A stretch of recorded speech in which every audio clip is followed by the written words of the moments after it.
नमस्कार, आप देख रहे हैं आवाज़ आप तक। बिहार विधानसभा चुनाव का बिगुल बज गया है और पहले चरण की 71 सीटों के लिए सभी दलों के उम्मीदवार मैदान में हैं। इन्हीं 71 सीटों में पटना जिले की बिक्रम विधानसभा सीट भी आती है। एनडीए से यह सीट बीजेपी के खाते में गई है और इस सीट से पार्टी ने अतुल कुमार को अपना प्रत्याशी बनाया है। वहीं कांग्रेस ने यहां से वर्तमान विधायक सिद्धार्थ को एक बार फिर से चुनावी मैदान में उतार दिया है। बिक्रम विधानसभा सीट पर 28 अक्टूबर को मतदान होगा। 2015 के चुनाव में इस सीट से बीजेपी के अनिल कुमार को टिकट दिया गया था। मजलूमों के लिए लड़ने वाली पार्टी भाकपा माले, जिसका चुनाव चिन्ह है झंडे पे 3 तारा, उसे चुनकर जनता की सरकार बनाई। एनडीए हराओ, बिहार बचाओ। इस बार अनिल कुमार पार्टी से बगावत कर निर्दलीय चुनाव लड़ रहे हैं। वहीं दूसरी तरफ पूर्व विधायक रामजन्म शर्मा बीजेपी के स्थापना से लेकर आज तक पार्टी के वफादार बने हुए हैं। बिक्रम विधानसभा सीट के इतिहास की अगर बात करें, इस सीट से कांग्रेस से सिद्धार्थ मौजूदा विधायक हैं। 2015 में कांग्रेस के टिकट पर जीत हासिल कर सिद्धार्थ ने इस सीट पर बीजेपी के वर्चस्व को खत्म किया था। सिद्धार्थ ने बीजेपी के अनिल कुमार को 44,311 वोटों से मात दी थी।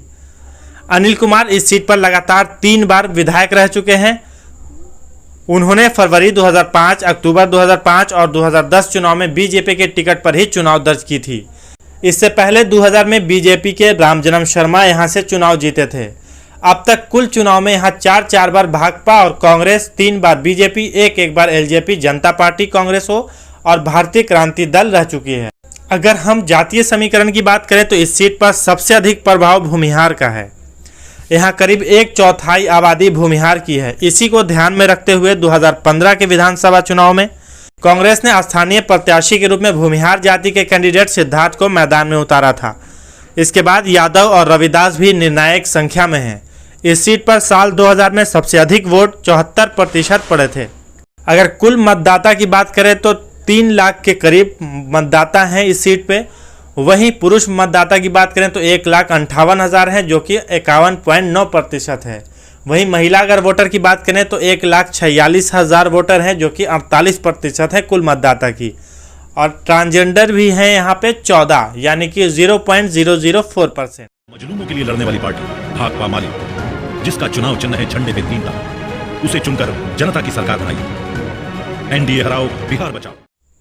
तो आइए आपको हम सीधा ले चलते हैं बीजेपी के टिकट पर चुनाव लड़ रहे अतुल कुमार जी के पास और जानेंगे कि इस बार बिक्रम विधानसभा को लेकर उनका क्या प्लान है। बिक्रम में मैं भाजपा का प्रत्याशी बना हूं। पार्टी को सबसे पहले धन्यवाद मैं बोलूँगा और भारतीय जनता पार्टी का यहाँ झंडा फहराना है। इसके लिए जो भी विकास के काम और बिक्रम के चौमुखी विकास का जो सपना है, उस सपने के आधार पर और कैसे हम अपने युवाओं को यहाँ मजबूत करें, किसान जो हमारी महिलाएं हैं, जो बेरोजगार हैं, उनके हाथों को कैसे मजबूत करें। और नीतीश कुमार हमारे आदरणीय प्रधानमंत्री जी के जो विकास का एजेंडा, जो विकास की गंगा बही है, उस विकास की गंगा के आधार पर हम यहाँ पे चुनाव लड़ने जा रहे हैं और चुनाव जीतने जा रहे हैं कांग्रेस से। किस एजेंडा के साथ आप मैदान पर? एजेंडा तो हमारा स्पष्ट है। हमारा मुद्दा ही विकास है।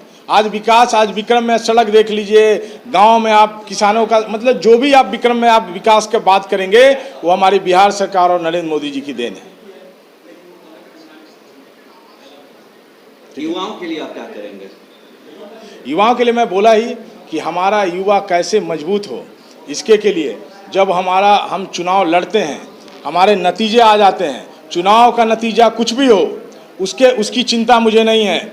जो भी चुनाव का नतीजा आएगा, लेकिन मैं अपने बिक्रम के नौजवान साथियों को आगे बढ़ाने में जो भी काम करना होगा, जो भी मेहनत करना पड़ेगा, हम अपने बिक्रम के युवाओं के लिए आगे करने का काम करेंगे।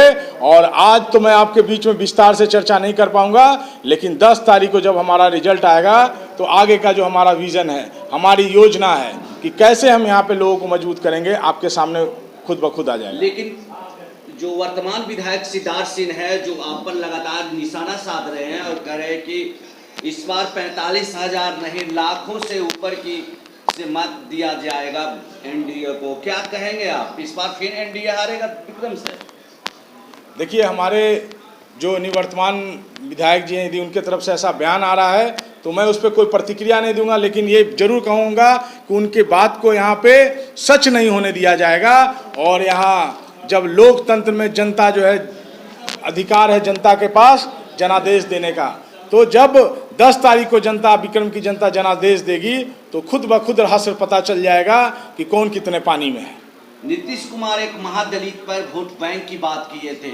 एक परिवार, महादलित परिवार की हत्या होती है तो एक का नौकरी मिलेगी, और उसके बाद उनकी घोषणा के बाद मुजफ्फरपुर में ऐसी घटना हुई कि एक पुत्र ने अपने पिता को हत्या कर दिया। क्या कहेंगे? कहीं ना कहीं ये राजनीतिक नहीं, कोई राजनीति नहीं है। जब सरकार के द्वारा जब कोई योजना बनती है तो आपको मालूम होना चाहिए, कोई भी सरकार हो, केंद्र सरकार हो, बिहार सरकार हो, कैसे राज्य के लोग खुशहाल हो, तो एक से एक योजना बनती है। और योजना बनने के बाद क्या उसमें कमियां रह गई हैं, क्या अच्छाई है, क्या खामियां हैं, उसका आने वाले दिनों में स्टडी करके उसमें सुधार भी करने का गुंजाइश होता है। सरकार उसकी करती भी है। तो यदि हमारे नीतीश कुमार जी ने, हमारे मुख्यमंत्री जी ने ऐसा किया है और ऐसी घटनाएं घटी है तो आने वाले दिनों में सरकार इस पर सख्त होगी।